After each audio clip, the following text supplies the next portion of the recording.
Terima kasih untuk semua rekan kepala bantuan musik Tuhan luar biasa. Kepala juga menemani hari di sini. Baik, silakan duduk semuanya. Ya, ada beberapa saudara yang kampus baik kita siap belajar.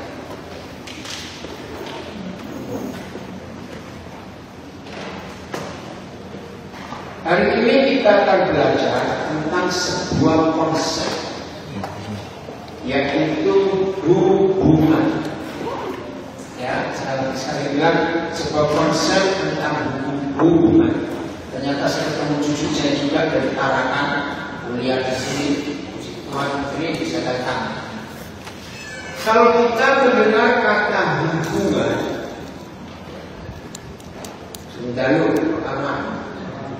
Mbak Mawar, itu berkata, maaf kita salah ya. Kalau kita mendengar kata hubungan, saya ingin tanya kepada saudara, langsung muncul apa di benak kita? Hubungan. Langsung muncul apa di pikiran kita? Saya bilang duit ya. Apa macam hubungan? Erat. Apa? Interaksi. Interaksi. Betul. Apalagi ayo cepat main. Oh ya, sekarang yang baru kenal saya ini cara saya mengajar. Selalu saya ingin ada interaksi dengan yang mendengar. Saya tidak suka kalau saya mengajar, saya ngomong sendiri. Yang lain saya perhatikan. Jadi tolong yang baru kenal saya ini interaksi, apalagi hubungan. Kenapa? Relasi, betul. Dua orang lagi, apa? Keterkaitan. Sulit ya. Satu, komunikasi. Luar biasa. Ada banyak hal yang kita bisa temukan dalam kata hubungan. Lagu yang terakhir yang terkenal karena Siti Wedi, Terhubung. Ya, itu lagu bagus. Hubungan yang pertama itu Tuhan dengan manusia, Adam dan Hawa. Ya, perhatikan. Hubungan yang pertama yang kita kenal itu hubungan antara Bapa di surga dengan Adam dan Hawa. Awal-awal mereka berhubungan sangat manis, sangat harmonis, sangat menyenangkan. Saudara perhatikan peristiwa Taman Eden ini. Di dalam hubungan sebenarnya saya tunggu satu kata, harmoni, harmonis. Nah, sejak peristiwa Taman Eden itu kita mengetahui ternyata neraka setan itu paling tidak suka ada relasi, ada keterikatan, ada interaksi, apa yang terjadi? Komunikasi. Setan tidak suka. Maka itu hubungan Tuhan dengan anak-anaknya ini dirusak. Nah, saya mau tanya kepada saudara, percaya saudara bahwa prinsip setan sejak peristiwa Taman Eden itu untuk merusak semua keharmonisan itu terjadi sampai hari ini? Ya. Mengapa ada perang antara apa? Suami istri. Iya, jauh lebih. Sedangkan pasangan ada perang, perang Rusia. Di rumah ini terjadi. Betul? Antara suami istri. Sahabat baik bisa rusak hubungan. Betul? Dan saya ingin menyadarkan setiap kita, termasuk mengikuti di rumah, usaha setan sejak Taman Eden, kejadian 3, itu terus berlangsung sampai hari ini. Dari anak-anak kecil yang bersahabat, kakak adik kandung, saudara sepupu, dirusak hubungannya itu. Jadi perhatikan, mulai hari ini jangan izinkan sedikit pun setan merusak hubungan keharmonisan. Setuju? Setuju. Masih ingat doa Tuhan Yesus di Yohanes 17? Saya pakai prinsip orang timur, orang timur. Beda dengan orang barat. Salah satu kebiasaan orang timur, orang Asia maksudnya, yang tidak dimiliki oleh kebiasaan orang barat. Saya tanya, pernahkah saudara menyadari ada satu tradisi orang timur bahwa pesan orang yang mau meninggal itu penting atau tidak? Penting. Orang timur sangat perhatian. Waktu itu kalau kita mendengar kabar ada keluarga dekat kita meninggal, pertanyaan umum nggak mungkin meninggal di mana. Pertanyaan kita pasti tanya, apa pesan terakhirnya? Loh ya begitu. Ya. Nah seharusnya gereja memperhatikan pesan terakhir Tuhan Yesus. Karena setelah dia berdoa di Yohanes 17 itu, dia masuk ke Getsemani, doa lagi, berjuang sampai berdarah-darah keringatnya, ditangkap, diadili dengan tidak adil, disalibkan, mati dan seterusnya. Nah pesan terakhir dia sebelum dia meninggal, masih ingat doa Yohanes 17? Sebutkan cuma satu permintaan yang tidak banyak, supaya Mereka menjadi satu. mereka menjadi satu. Siapa mereka di sini? Murid-murid gereja. Maaf saya tanya, sampai hari ini sudah 2000 tahun lebih dia berdoa dan dia berjanji akan segera balik lagi. Tolong jawab dengan jujur, sudahkah kita menjawab doa ini? Belum.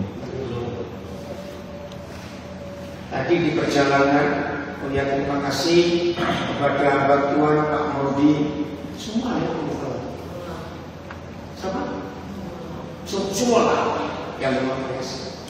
Jadi ketika saya diminta, dia membantu, maka tenang. Ini pimpinannya JTS Palu untuk saya mengajar. Nah, terus disidi sana, jauh benar. Saya pikir kalau saya di sana, pada saat ini jadi berkat banyak untuk kota Palu. Akhirnya saya hubungi warga Pak Modi, gimana caranya? Pakai tempat kami aja, di Madamba, sekolah itu ya. Nah, saya nggak tahu. Tiba-tiba hari Senin pagi saya dijemput dari bandara. Loh, kok bukan di sekolah? Kok di LCR? Kok puji Tuhan bisa ada di sini? Nah, mereka enak terus semuanya. Nah, tadi dalam perjalanan menuju ke sini, masih sempat cerita kami di rumah. Betapa susahnya hubungan antar gereja itu bersatu. Betul? Maaf. Tadi kami diskusikan itu tentang GPID dan GKS. Kalau dalam istilah gereja, itu kan satu aras antara GPID dan GKS. Kalau dengan Katolik, dia Pentakosta, itu beda aras. Ternyata yang satu aras saja, dengan satu aras apa, yang hampir ada kemiripan satu dong, itu nggak bisa akur. Saya cerita sedikit. Kami menikah 17 Agustus 92. Sengaja saya pilih hari kemerdekaan, rasa sangat Indonesia. Nah itu sampai hari ini kalau saudara lihat saya tidak pernah punya jas, nggak pernah punya dasi seperti Eropa. Saya selalu pakai dan sampai kapan? Bingung karena teman-teman hamba Tuhan begitu banyak ingin jadi berkat waktu kami menikah. Mungkin itu satu-satunya pernikahan di Indonesia yang khotbah 7 pendeta. Haleluya. Banyak. Banyak. Yang menumpangkan tangan di atas kepala kami berdua 13 hamba Tuhan. Sebab saya kenal banyak hamba Tuhan yang hadir kira-kira hampir 3.000 orang. Kami nggak pakai undangan, karena kalau mau undang pasti ada yang kelewatan. Yang nggak diundang pasti ngomong, kamu pilih-pilih ya. Begitu saya pesan anak-anak muda, kalau menikah nggak usah pakai undangan, masukkan sosial media. Nah sebenarnya belum ada sosial media. Cuma saya sebarkan sudah berapa bulan, yang tahu silakan datang, yang nggak tahu ya nggak usah datang. Karena repot pun, takut salah, betul gitu. Ya jadi anak-anak muda yang mau menikah nggak usah pakai undangan masuk di sosial media. Loh, kok kamu nggak undang aku? Berarti kamu nggak baca sosial media. Karena nah, dari 7 pendeta ini, salah satunya Bapak Yusuf Romo. Karena kami bersahabat, dia berkata begini, saya akan khotbah bukan tentang pernikahan, anaknya bukan pernikahan, tapi saya akan khotbah tentang doa Tuhan Yesus. Seluruh gedung itu kaget dengan khotbah. Begini awal mula perkataan Pak Yusuf Romo. Kalau kita berdoa, yang jawab siapa? Tuhan. Kita berdoa yang jawab siapa? Tuhan. Tuhan. Nah, begini kata Pak Yusuf Romo. Dan memang pada hari itu saya pribadi baru mengerti konsep. Sekarang saya tanya, kalau Tuhan Yesus berdoa, yang jawab siapa? Bukan kita. Enrique. Masa doanya supaya kita murid-muridnya, gerejanya itu menjadi satu, harus Bapak yang jawab? Loh, bukan Bang Yesus. Kita yang jawab, karena kita yang didoakan. Kayak sebagai orang timur, kita ini kurang ajar. Karena pesan terakhirnya kita nggak tahu. Boleh sebagai kalimat ini. Tuhan Yesus nggak minta banyak, Dia hanya minta satu. Satu ini pun nggak berat sekali, supaya mereka menjadi satu. Sama seperti kita ya Bapak, menjadi satu. Saudara, ini masalah besar. Jadi dalam kasus ini, dalam hal ini, hubungan antar kita sebagai anak-anak Bapa yang satu dan sebagai murid-murid dari Tuhan Yesus, hubungan kita baik atau tidak? Boleh jawab saja. Hubungan kita baik atau tidak baik? Nanti nggak percaya. Ulang. Permintaan Tuhan Yesus cuma satu, supaya kita menjadi satu. Nggak banyak permintaannya. Sebetulnya sederhana. Supaya kita menjadi satu, kata Tuhan Yesus, seperti aku dan Bapa itu satu. Nah, pertanyaannya,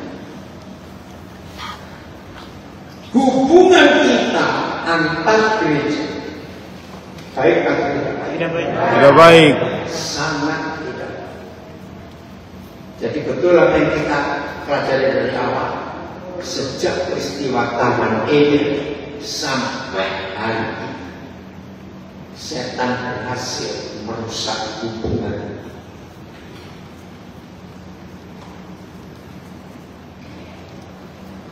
Saya pernah berkumpul dengan banyak hamba-hamba. Saudara, ternyata, maaf ya, ini konsep yang aneh. Dan saya setuju kalimat ini. Ada beberapa rekan saya berkata, ternyata ngumpulin maling, preman itu lebih mudah daripada ngumpulin pendeta. Betul atau salah? Betul. Menyedihkan sekali. Hubungan dirusak dan rusaknya berhasil. Sampai ini menyedihkan sekali. Ayo hari ini masing-masing kita menyadari bahwa hubungan ini harus kita perbaiki. Karena kalau tidak, Tuhan Yesus tidak bisa datang. Karena kedatangannya sangat ditentukan oleh kesatuan umat Yesus. Kalau tidak, sulit kita. Dan mengerikan kalau Yesus terlambat datang, maka setan yang berjaya dan menang di dunia. Ayo kita menjadi agen-agen pemulia untuk memulihkan hubungan ini. Setuju? Setuju. Saya ulangi. Ayo semua kita menjadi agen-agen pemulia supaya Yesus segera. Kita buka Yohanes 17 ayat 21. Yohanes 17 ayat 21. Kita baca. Ini salah satu kalimat dari doa Tuhan Yesus. 17 ayat 21. Dan lihat kalimat terakhirnya sangat mengerikan. Sudah? Baca sama-sama. 1, 2, 3. Supaya mereka semua menjadi satu, sama seperti Engkau ya Bapa di dalam aku, dan aku di dalam Engkau, agar mereka juga di dalam kita, supaya dunia percaya bahwa Engkaulah yang mengutus aku. Kalimat terakhir itu apa? Kapan dunia akan tahu dan percaya siapa Tuhan Yesus? Saya ulangi pertanyaannya. Kapan dan bagaimana supaya dunia tahu dan percaya siapa Tuhan Yesus itu? Ternyata sederhana.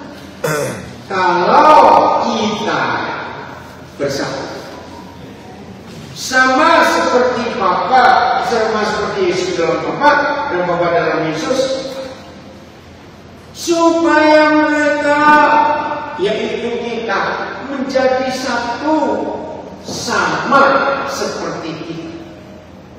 Setelah anak-anak Bapa, murid-murid Tuhan Yesus, gerejanya di dunia bersatu, lihat kalimat terakhir, baru dunia bisa percaya Yesus. Saya akan berikan kalimat ini sudah masing-masing kita tahu. Salah satu bukti kegagalan gereja dalam menjalin hubungan. Saya ulangi, salah satu bukti bahwa gereja gagal bersatu, hubungan kita dirusak oleh si perusak dan si perusak berhasil. Kalau ada orang yang baru pertama percaya Tuhan Yesus, lalu orang itu tanya begini, jadi saya gabung gereja mana? Mengerti? Berarti gereja belum bersatu. Serius. Tiap kali ada orang percaya, baru percaya. Saya masuk Katolik, aku Pentakosta, aku Protestan, aku Baptis, aku. Berarti kita belum bersatu. Tuhan sedih melihat pertanyaan ini. Betul? Yohanes 17 hubungkan dengan doa Bapa. Sayang waktunya, karena dalam doa Yesus di Yohanes 17 ini ada satu permintaan yang diulang-ulang. kuduskan mereka Bapa dalam nama. Pelihara mereka Bapa dalam nama. Betul? Betul. Yang belum pernah baca, ulang dari ibadah ini harus baca. Coba itu berapa kali dia minta satukan mereka dalam namamu, pelihara mereka dalam namamu, kuduskan mereka dalam namamu, jaga mereka dalam namamu. Karena aku tidak ada lagi di dunia ini, tapi mereka masih ada. Dan selama mereka masih di dunia, Bapak, musuh gak suka. Saya kalau membayangkan ya doa Yesus di sebelah sini begini. Seperti seorang ibu yang tahu waktunya gak ada lagi harus meninggal. Dan ibu ini punya banyak anak. Lalu ibu ini titipkan anak-anak kepada bapak. Ngerti gak? Arti ini. Nah mulai hari ini coba saya mikir. Kalau baca ayat 11, rasakan seorang ibu yang mau meninggal, anak-anaknya banyak. Saya beri pertanyaan ini. Kira-kira di pikiran Tuhan Yesus ada kekhawatiran enggak bahwa sepeninggal dia anak-anaknya bertengkar sendiri? Bisa ya? Itu alasannya dia berdoa supaya kita dipersatukan, dikuduskan, dipelihara, dijaga, dimasukkan dalam satu nama Bapa. Dan selama perjanjian baru ratusan kali kalimat ini nama Bapa, nama Bapa. Coba buka di 14 ayat 1. Sampai di kitab Wahyu masih disebut 14 ayat 1. Jadi saya ulangi lagi, ratusan kali di perjanjian baru itu menyebutkan namamu Bapa, kudus dalam namamu. Udah, kalimat terakhir saja. Yang paling 14 ayat 1, 2, 3 di dahi mereka tertulis namanya. Tertulis dua nama saja. Satu nama bukan nama pertama nama siapa? Namanya itu nama Yesus dan nama Bapaknya. Nama Bapaknya. Saya ingin gereja sadar bahwa setan tidak suka dengan satu nama ini. Saya tanya balik sebelum saya ngerti. Kalau Tuhan Yesus sendiri berkata, doa Bapa kami, baca Bapa kami yang di sorga, dikuduskanlah namamu. Dikuduskanlah namamu. Tolong jawab pertanyaan saya. Berarti Bapa kita itu punya nama itu. Tapi setan menghancurkan nama itu dengan membuat gereja tak pernah tanya siapa nama Bapa. Ayo jujur. Kalau saya tanya saudara, maaf kerja sombong, 90% lebih orang Kristen nggak pernah tahu siapa nama Bapa, karena setan menghapus nama. Dan sekali lagi setan berkata,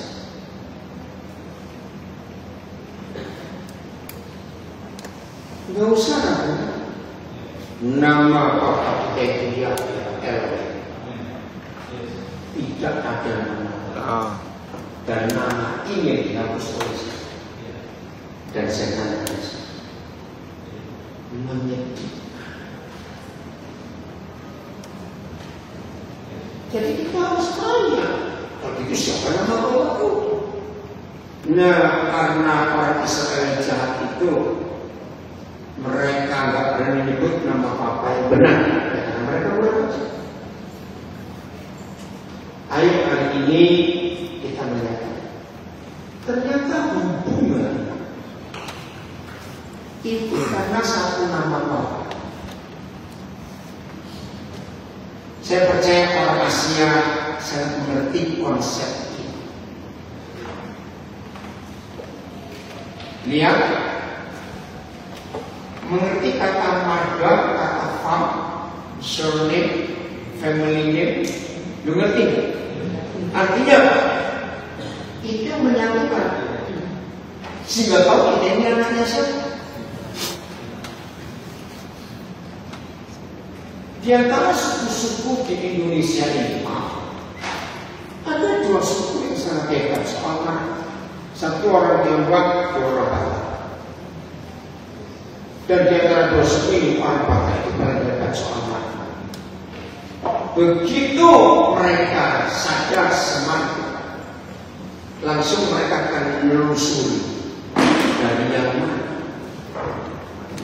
Dan begitu tahu nama bapak, nggak perlu kenal. Kalau ada susah, pasti saling ngomong. Karena kenal sesuatu kata itu luar biasa. Saudara, ayo kita perhatikan. Jadi hubungan kita yang seharusnya kita ini satu darah, yaitu darah Tuhan Yesus. Harusnya kita ini punya satu marga yang sama, karena Bapa kita itu satu. Nah, saya istilah ya, jangan didiskusikan, nggak usah. Bapa kita satu, mamanya yang banyak. Mama Protestan, mama Katolik, mama Baptis, mama Advent, betul? Nama Betel, nama apa lagi? Jadi kebanyakan mama kita. Maka kita punya papa sebagai pusat segala-galanya kita buat, karena masing-masing kita sibuk dengan nama mama kita, yaitu nama organisasi. Sehingga kalau ketemu nggak sadar kita yang satu papa, tapi kita sibuk dengan ngurus. Kamu dari gereja? Paham ya? Saya pakai istilahnya. Kalau ada orang dari gereja Pentakosta, ketemu orang gereja Katolik, ketemu orang gereja Protestan, nggak kenal, tapi semuanya tahu bahwa ini orang Kristen. Lalu ketika sadar ini orang Kristen, lalu menyatakan diri, aku Katolik, aku Protestan, aku Pentakosta. Dengarkan, pasti setelah itu anaknya, oh, apa artinya oh? Nah, jelaskan. Apa artinya oh? Setelah tahu dia Katolik, dia Pentakosta, aku Protestan, oh, artinya tahu. Apa? Cukup tahu. Cukup tahu. Bukan, oh beda. Belum betul nggak? Betul. Ini masalah. Mau sampai kapan kita membiarkan setan merusak hubungan? Sedih. Hati Tuhan sedih. Mau sampai kapan? Ada tiga hal yang sangat sederhana hubungan itu disatu. Saya ulangi, ada hal yang sangat sederhana hubungan itu disatu. Mau tahu ya? Kalau nggak mau, saya nggak mau sana. Mau. Mau ya? Kita buka firman ini supaya kita makin mengerti bagaimana pemulihan hubungan itu. Yang pertama, kita buka Roma 15 ayat 7. Roma 15 ayat 7. Kita akan lihat. Saudara, sudah? Roma 15 ayat 7. Baca 1, 2, 3. Sebab itu terimalah satu akan yang lain, sama seperti Kristus juga telah menerima kita untuk kemuliaan Allah. Yang belajar psikologi akan mengerti hebatnya Allah. Perhatikan kata terima.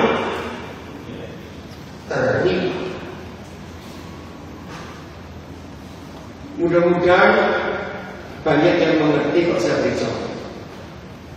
Dalam psikologi, seorang manusia yang kena gangguan mental, bukan gila ya, yang stres, nggak punya harga diri, minder karena dibully, karena direndahkan dan macam-macam. Ternyata psikologi menemukan resep dan obat yang paling maju. Terima orang itu apa?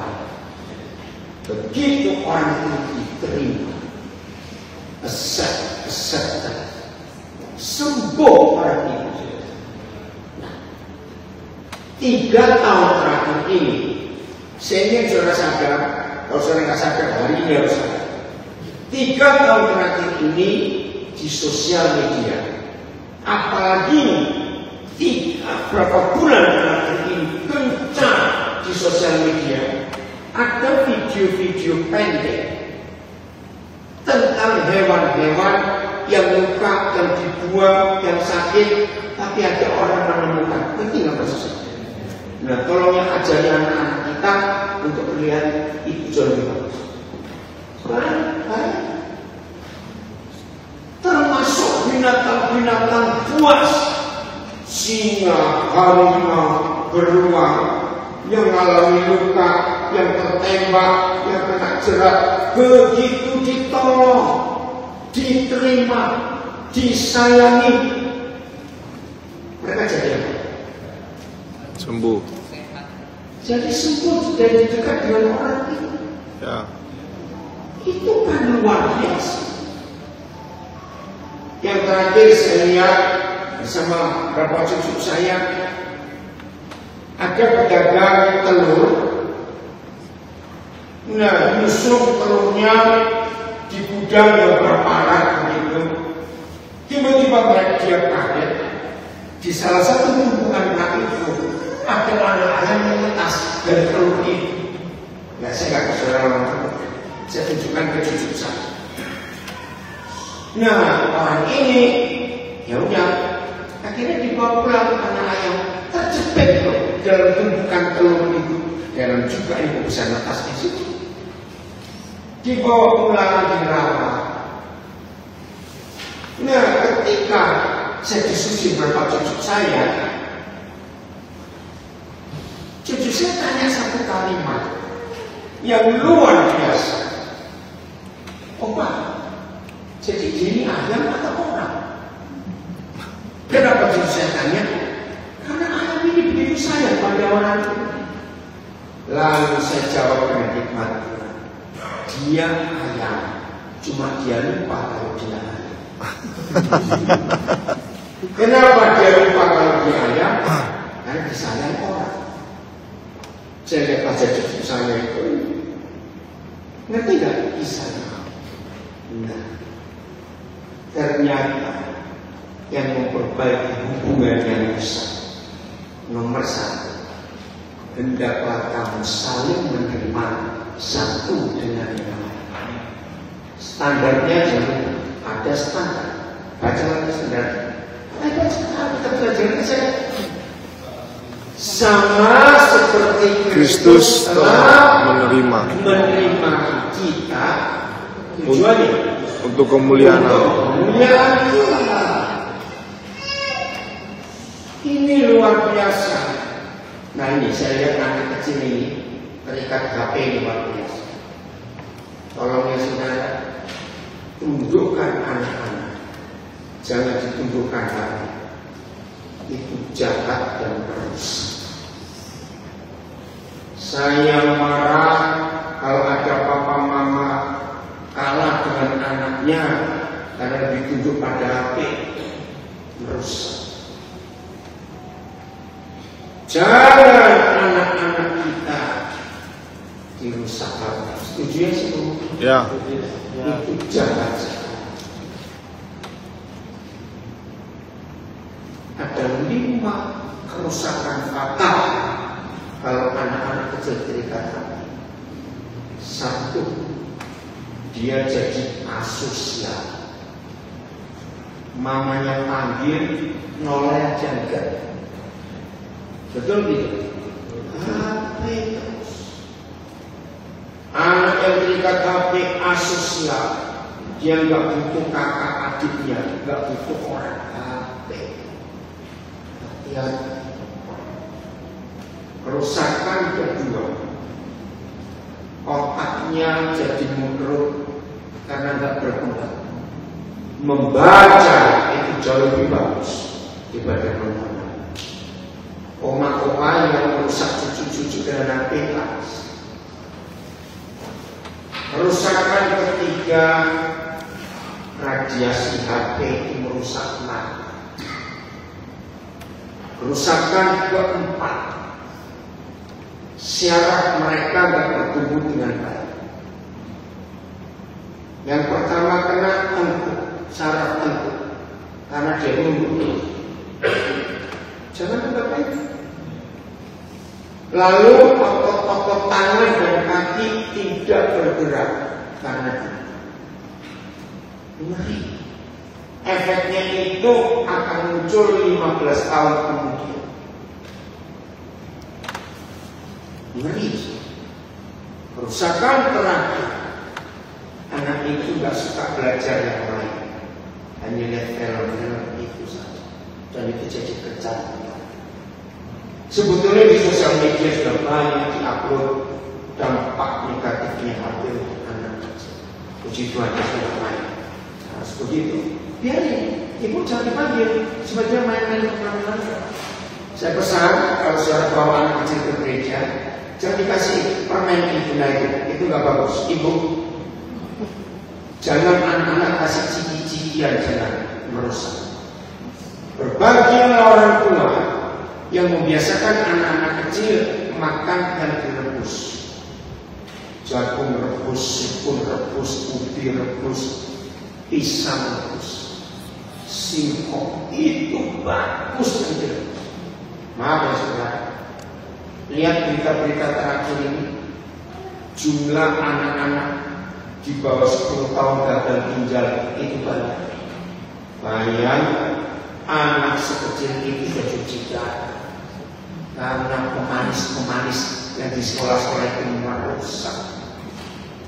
Di sekolah kami di Papua siapa melarang menjualan yang sasetan, yang apa, bukan satus, minuman-minuman apa itu merusak ginjal. Serius. Maaf yang punya toko itu marah sekali. Mama-mama yang malas memberi makanan gorengan buat anak itu jauh lebih praktis dan lebih mudah ketimbang kerja pada anak. Saya ulangi, biasakan yang direbus. Pagi-pagi siapkan direbus, singkong rebus, rebus ke sekolah, jagung rebus. Serius. Lihat aja nggak percaya saya. Singgung. Makan gorengan, pagi-pagi mie goreng, nasi goreng, siang gorengan lagi, malam gorengan lagi. Sebelum anak itu umur 20 sudah fatty liver, kolesterol tinggi, karena lemak semua. Serius, ayo kita belajar. Alkitab itu mengajar semua segi kehidupan. Amin. Nah, kembali pada anak. Jadi rebut anak-anak kita dari penjajah yang habis. Ya. Jadi kalau anak papa mama ngajak anak ke gereja, bawakan kertas kosong, pensil-pensil berwarna, suruh dia coret-coret sesuatu. Enggak, itu jauh lebih baik. Ya, ayo kita mencoba. Oke, saya kembali. Jadi yang pertama, untuk memperbaiki hubungan ada 3 yang pertama apa tadi? Menerima. Satu dengan yang lain. Tujuannya, standarnya sama seperti Yesus telah menerima kita untuk pemulihan. Rusaknya suami istri dalam hubungan karena tidak mau saling menerima. Apa lawan kata menerima? Menolak. Bukan, menuntut. Bukan menolak. Menuntut. Orang yang tidak bisa terima kekurangan, kelemahan, kelebihan orang lain, dia pasti menuntut. Kamu harus seperti apa? Ini harus. Saya tunjukkan contoh. Maka itu saya katakan tadi, standar ini penting dipakai. Bagaimana cara kita saling menerima? Standarnya apa tadi? Seperti Kristus menerima kita. Saya tanya, Tuhan Yesus menerima kita, itu pakai tuntutan? tidak. Pakai syarat? Tidak. Pakai masa percobaan? Tidak. Kalau kita mengaku dosa, Tuhan saya berjinak ampuni saya. Nggak mungkin Tuhan bilang, Daniel percobaan 3 bulan. Begitu tidak? Tidak.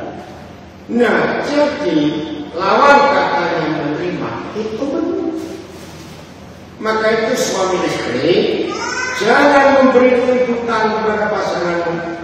Aku beri waktu kamu 3 minggu berubah, nggak berubah awas. Saya punya istilah. Ada kok suami jaksa, istri jaksa. Ada tak?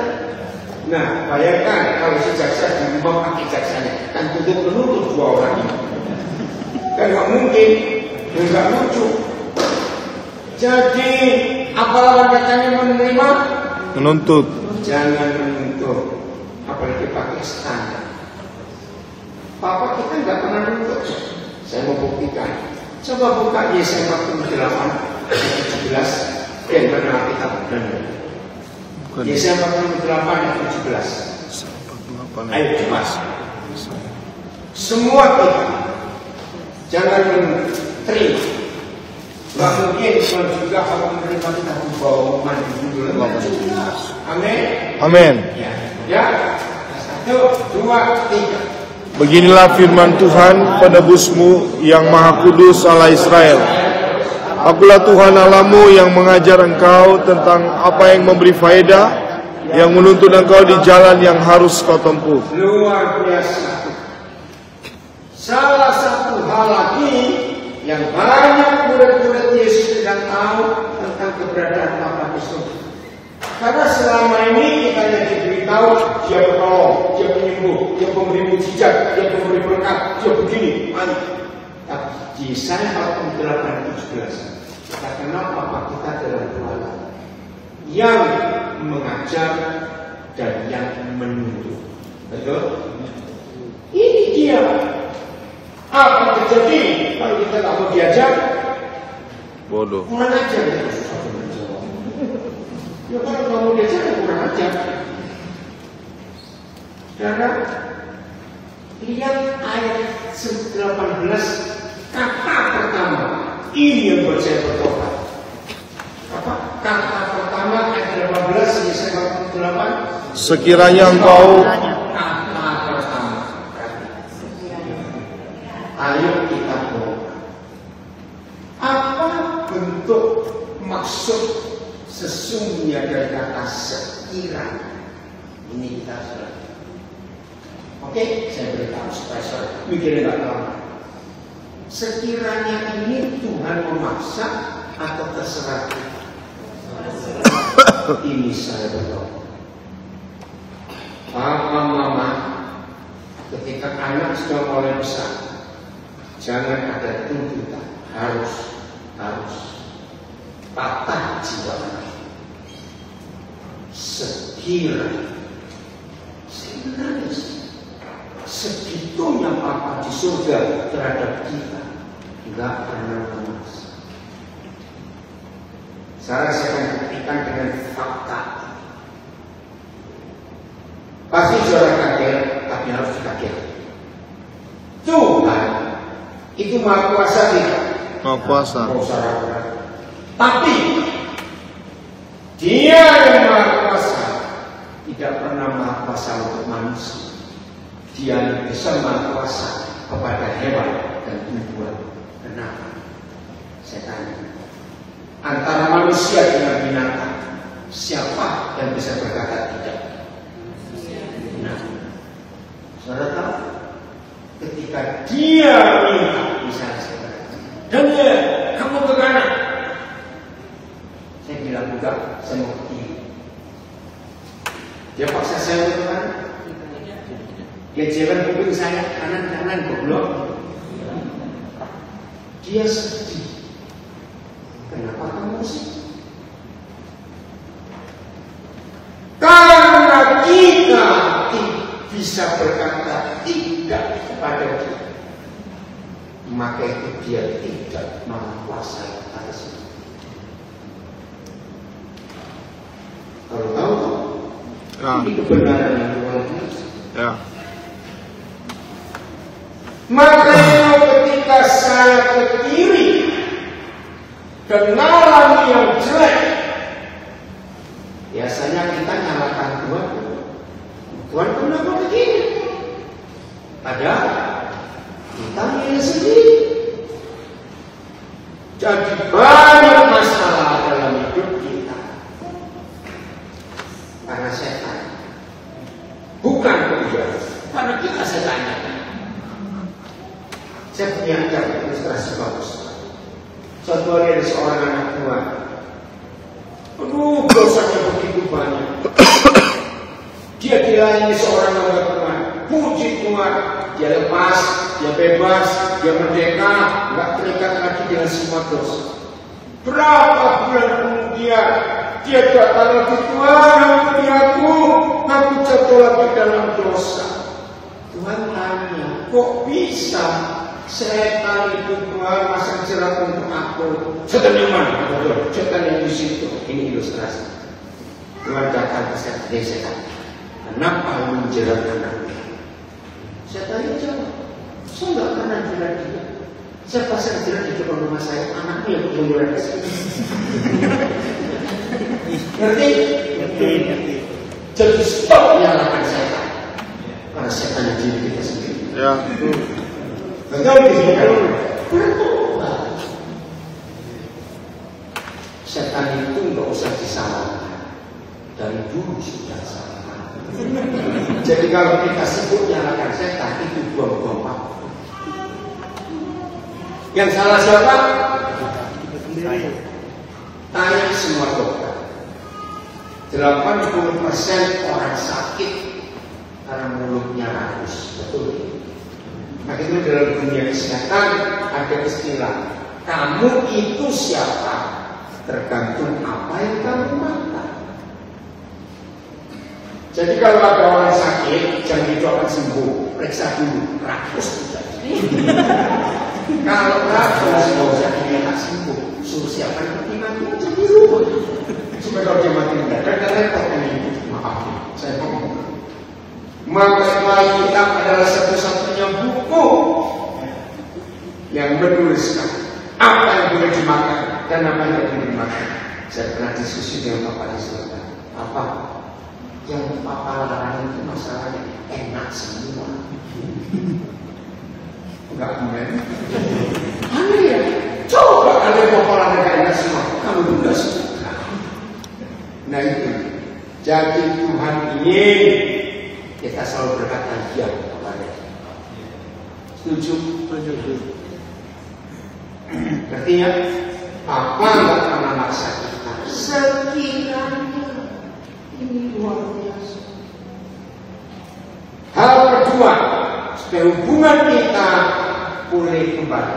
Filipi pasal 2. Filipi pasal 2 yang ini ada cukup banyak, tapi boleh diambil satu-satu. Filipi 2 mulai ayat 3.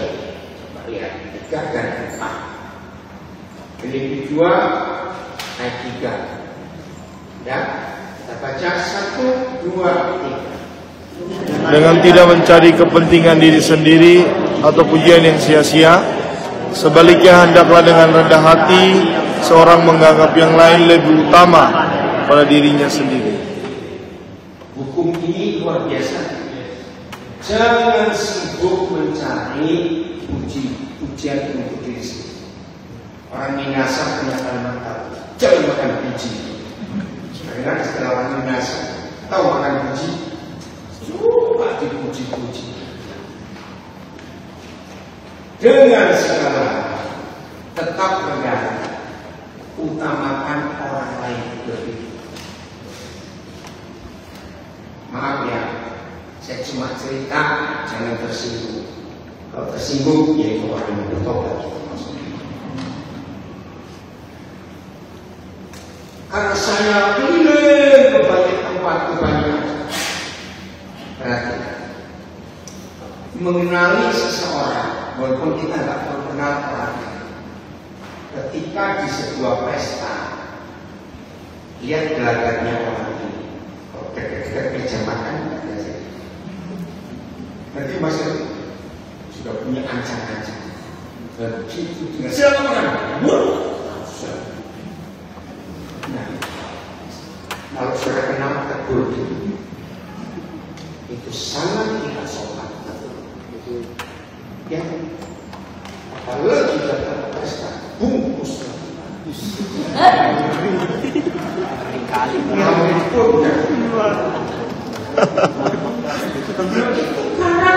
karena dirubah. Setuju saya ngomong itu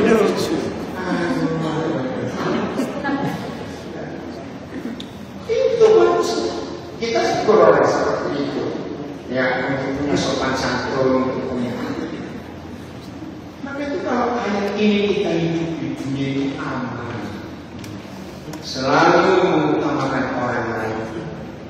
Yang tidak berbahagia, tidak apa-apa, beli sendiri. Nggak punya duit, ya puasa. Karena percaya rajin puasa itu sehat. Jadi dunia sudah membuktikan ternyata perut kita itu tidak didesain, tidak diciptakan untuk makan 3 kali sehari. Enggak. Jadi tahan lapar itu bagus. Coba ikuti berita-berita kesehatan. Ketika perut lapar, maka sel-sel sehat kita akan makan sel-sel jahat. Oh, baru tahu.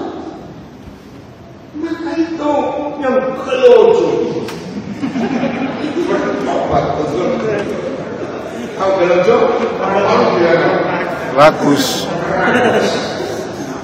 Bertobat. Perut kita itu seperti apa? Kalau dia disendiri banyak, dia melawan. Nah, untuk mengembalikan posisi normal, waktu siksaan mungkin 3 hari pertama perut bunyi terus. Tidak apa-apa, diam karena dia diam sendiri. Kalau dia bisa capek, dia diam sendiri. Nah, ketika dia diam sendiri, nanti perut kita sudah normal. Kantongnya kembali mengecil. Tidak apa? Tidak dibawa ke rumah sakit. Tidak dibawa ke rumah sakit, iya. Sekarang akhir-akhir ini penyakit asam lambung membunuh banyak orang.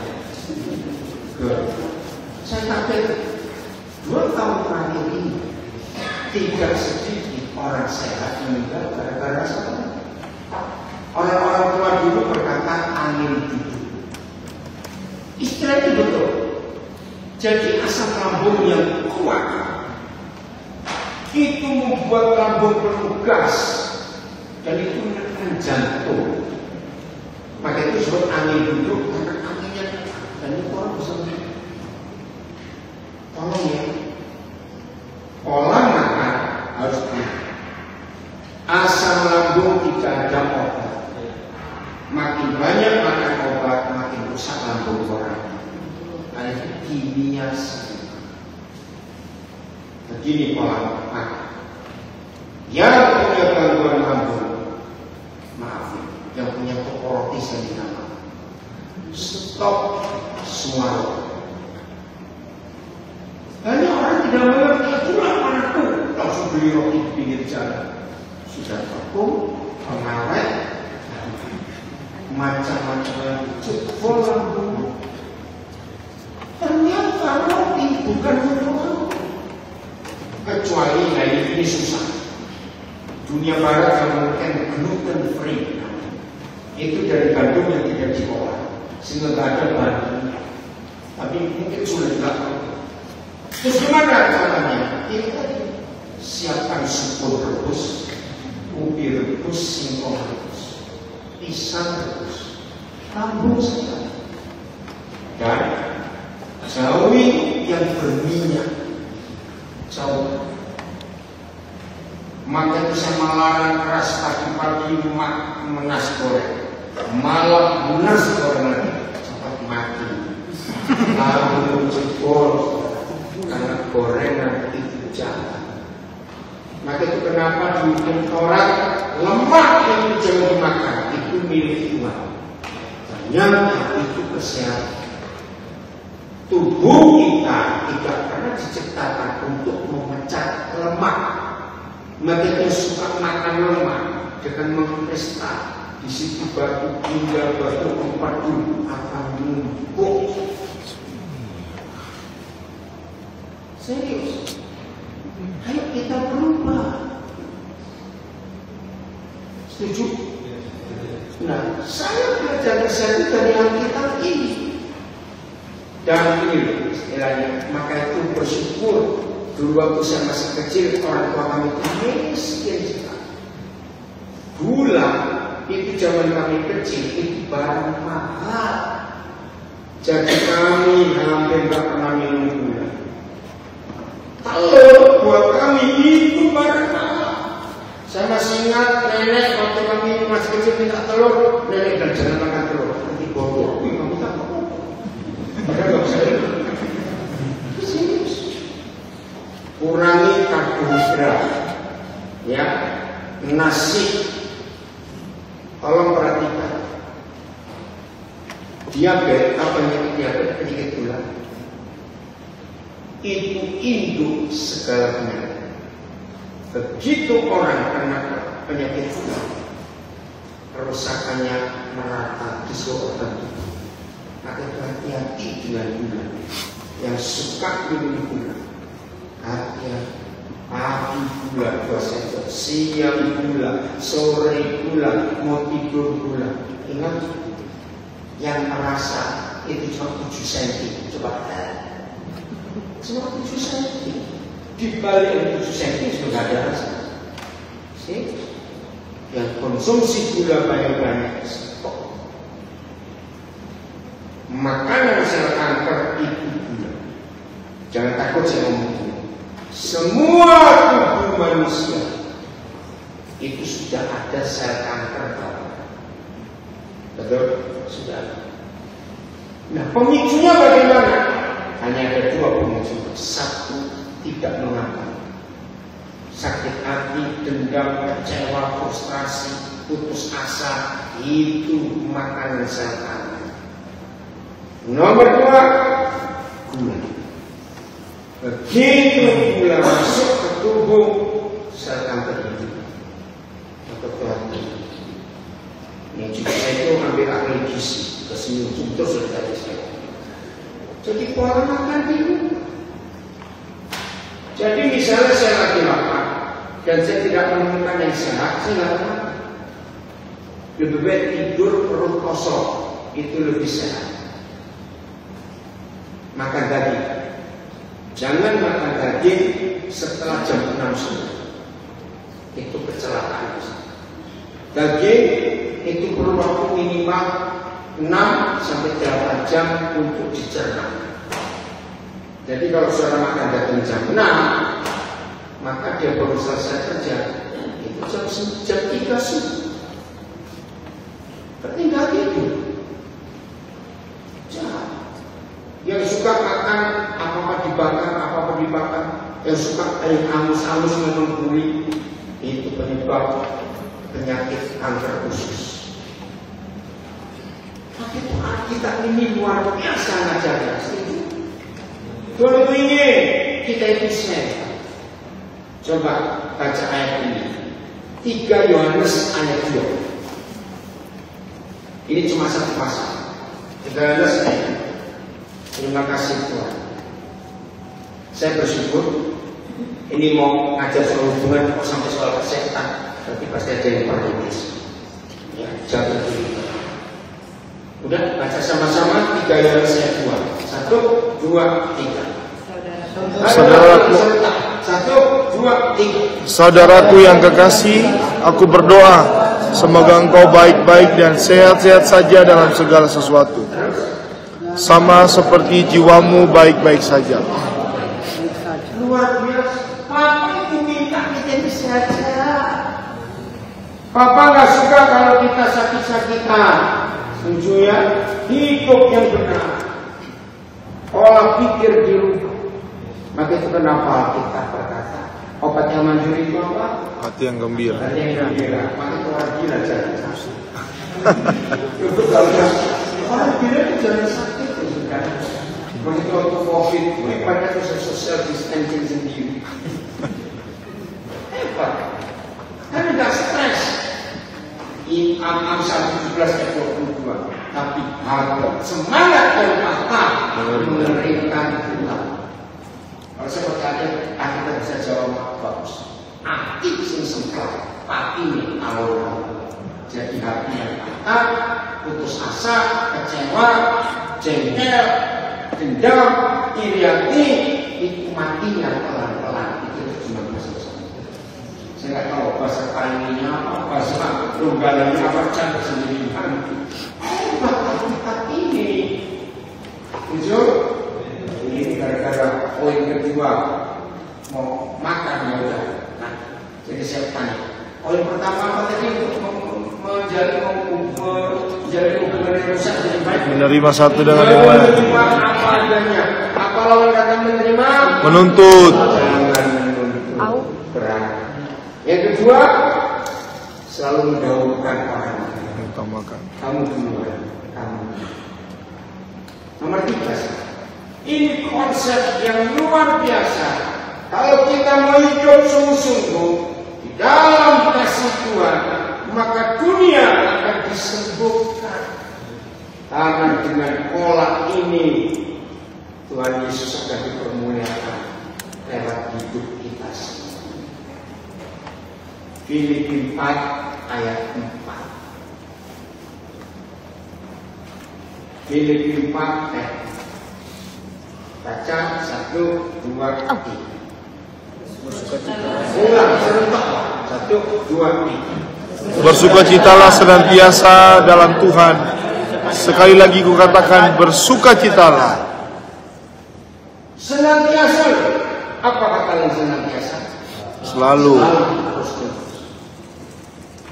Hubungan yang rusak itu pasti karena kecewa. Betul? Betul. Keinginan yang tidak tercapai dengan seseorang atau nah ternyata untuk mengatasi kekecewaan, kejengkelan dan gak suka hidup di perintah ini, bersukacitalah senantiasa. Saya tanya, kalau kita bertemu dengan orang yang menjengkelkan dan hati kita pagar dengan sukacita, akankah perbuatan perkataan orang itu bisa masuk menjengkelkan kita? Tidak. Kalau ada pagar sukacita, betul tidak? Ini yang saya pakai sebenarnya. Jadi kalau di hidup kita menggenapi Filipi 4 ayat 4, selalu bersukacita, senantiasa bersukacita. Orang mau buat apa saja, kita cuma senyum. Enggak. Men. Tapi yang sensi, apa itu? Yang sensi bagaimana? Baper. Nah itu. Oke, saya punya ilustrasi. Sering ketemu orang semacam sibuk. Sering. Nah, kalau sering ketemu orang itu kita dia, satu-satunya cara kamu sibuk, kamu disibuk tiap hari. Lo sibuk, tapi sibuk tidak. Oke, begini. Siapa pernah mengalami di salah satu jari tangan kita ini ada luka kecil, tapi kita nggak tahu. Suatu hari saya makan coba kepalanya merasa sedih. Rasanya guru berinya luar biasa. Saya tanya, saudara harusnya berterima kasih pada si jeruk atau maki-maki si jeruk? Ayo jawabnya, coba jawab. Kenapa berterima kasih pada si jeruk? Kasih tahu, kalau tidak infeksi baru. Tapi faktanya tidak. Saudara maki-maki jeruk setelah diperas bantuan jeruk. Tunjuk lagi. Padahal yang salah siapa? Ngerti ilustrasi? Jadi kalau ada orang sensi suka tersinggung, yang salah bukan yang nyinggung, goblok. Setuju? Yang salah yang tersinggung. Karena ada luka di hatinya yang belum sembuh. Saya balik pertanyaan. Kalau 10 jari tangan kita sehat, gak ada luka, meres jeruk sekilo jadi yang nganggur capek terus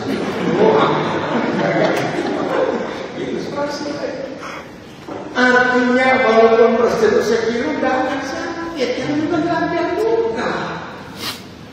Setuju? setuju. Jadi yang tadi siang tersinggung orang, malam ini cari ajak dia makan kamu. Setuju? Setuju. Karena terima kasih tadi siang kamu memberitahu aku ada luka di hati. Kamu hidup.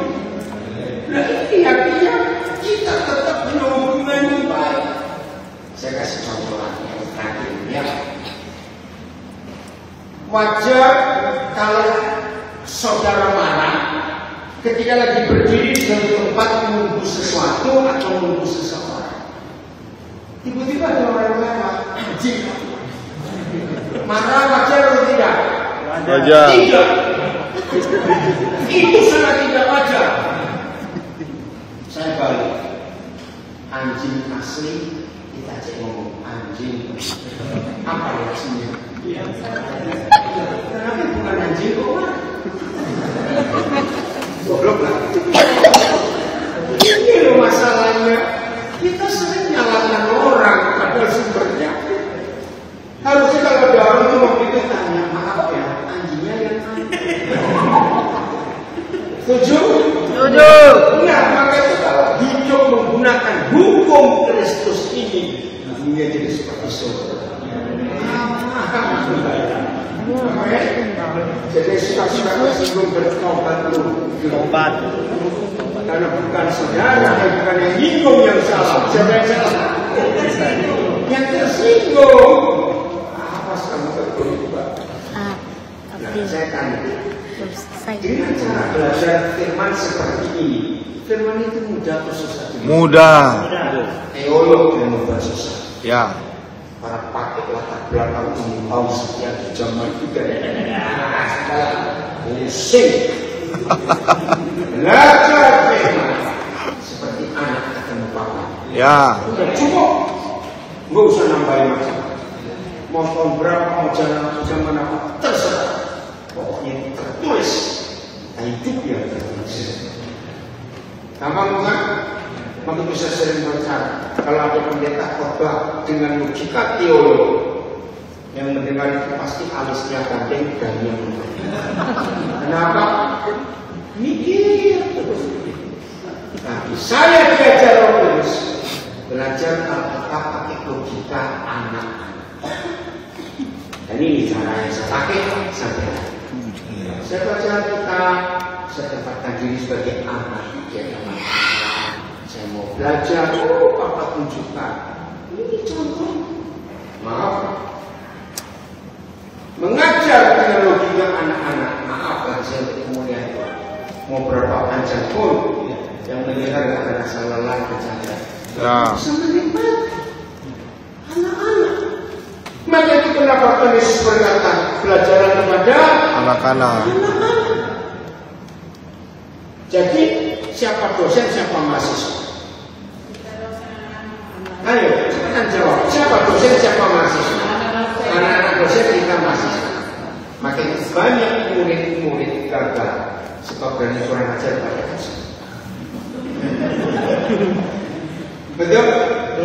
Papa mama dengar ya. Kalau saudara punya 3 anak, anak pertama umur 8 tahun, anak kedua umur 6 tahun, anak ketiga umur 4 tahun, berarti saudara punya dosen 3 dan saudara kuliah selama 18 tahun. Itu 36 semester. Masih goblok punya dosen 1 orang. Ngerti maksudnya? Ternyata anak-anak itu dosen. Kita harus belajar dari mereka. Betulnya itu bapak mama jangan melukai anak. Kita belajar dari mereka. Hal yang luar biasa. Percaya kalau hukum ini kita pakai dunia kulit jadi seperti itu. Maka itu hukum tertinggi dari Tuhan Yesus bukan khotbah, bukan doa, bukan pelayanan, bukan baca Alkitab. Hukum tertinggi dan pelajaran tertinggi yang Yesus ajarkan mengampuni. Dari kesimpulan ini, untuk bisa memberikan hubungan yang besar, cukup ampun. Ampun. Selama 4 hari saya bersekutu dengan murid-murid yang lucu-lucu ini, staffnya juga lucu-lucu. Saya menunjukkan satu fakta. Selama sekian puluh tahun saya punya pengalaman melayani Tuhan. Ternyata ada satu masalah yang paling gampang setan buat merusak hubungan. Apa itu? Salah dengar dan salah ngomong. Coba kan? Salah dengar dan salah ngomong. Kalau terjadi di antara kita ada yang salah dengar dan salah ngomong, jangan minta Tuhan menyelesaikan, sebab Tuhan pun tidak bisa menyelesaikan. Kenapa? Nah, kenapa Tuhan tidak bisa menyelesaikan salah dengar salah ngomong?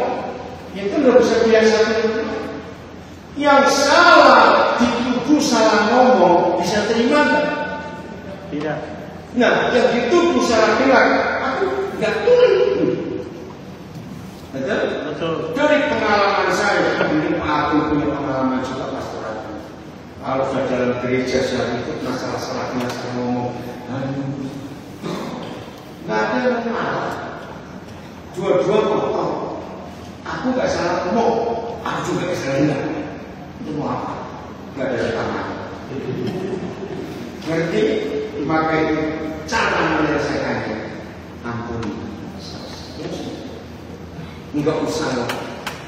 Ada nggak suami istri bisa salah dengar salah ngomong? Banyak. Kadang nggak tahu ya. Sebenarnya dulu bisa salah dengar salah ngomong. Tapi itu ampun. Mau suami istri berdamai? Saling mengampuni? Puji Tuhan, betul. Pemusik ada pujian apa? Pemuji Tuhan silakan ada pujian. Nanti saya minta Pastor Agung ambil alih tempat. Saudara, hidup yang seperti ini dunia akan memuliakan Tuhan. Renungkan ini dan pulang dari sini pulihkan hubungan kita satu dengan yang lain. Jangan ingat-ingat yang dulu. Ayo.